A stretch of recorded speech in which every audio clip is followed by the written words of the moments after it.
Je crois que les pays africains sont effectivement dans une position privilégiée aujourd'hui, puisque je pense que nous allons dans un partenariat gagnant-gagnant. Il ne s'agit plus d'un modèle qui est basé sur l'aide publique au développement, mais il s'agit d'un partenariat où certains pays ont une ressource financière et d'autres pays ont la ressource naturelle, que ce soit les forêts, que ce soit le potentiel en termes d'énergie renouvelable. Donc il s'agit de s'asseoir à la même table et voir comment arriver à concrétiser ce potentiel qui existe dans les pays en développement et les mettre en adéquation avec les financements qui existent dans les pays développés.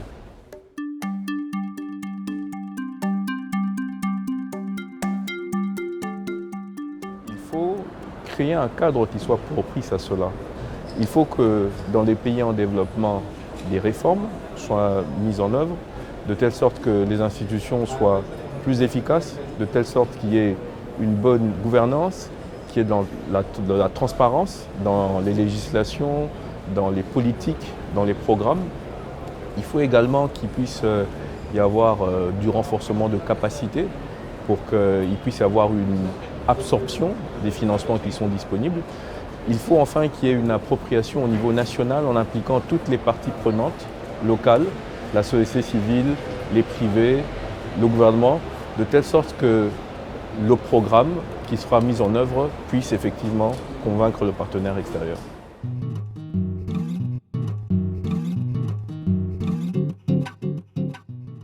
Il faut d'abord qu'il y ait des projets crédibles, des programmes crédibles, en sachant également que, en fait, l'un se nourrit de l'autre. S'il y a des financements, ces financements pourront aider à élaborer des projets qui ensuite pourront prétendre au financement existant. Et le plus les projets seront mis en œuvre, le plus il y aura un cycle vertueux qui entraînera de plus en plus d'acteurs. Donc il faut faire plusieurs choses en même temps.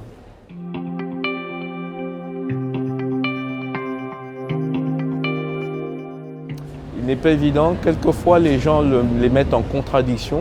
Il y a moyen de trouver un modèle, toutefois, où les deux vont la main dans la main.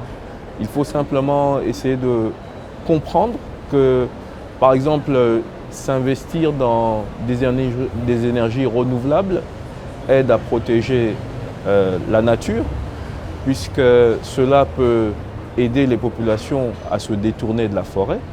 Cela aide également les gouvernements à réduire leur facture énergétique, puisque les carburants fossiles sont relativement onéreux. L'investissement dans le projet en énergie renouvelable peut être coûteux initialement, mais à terme, c'est un investissement qui est récupéré.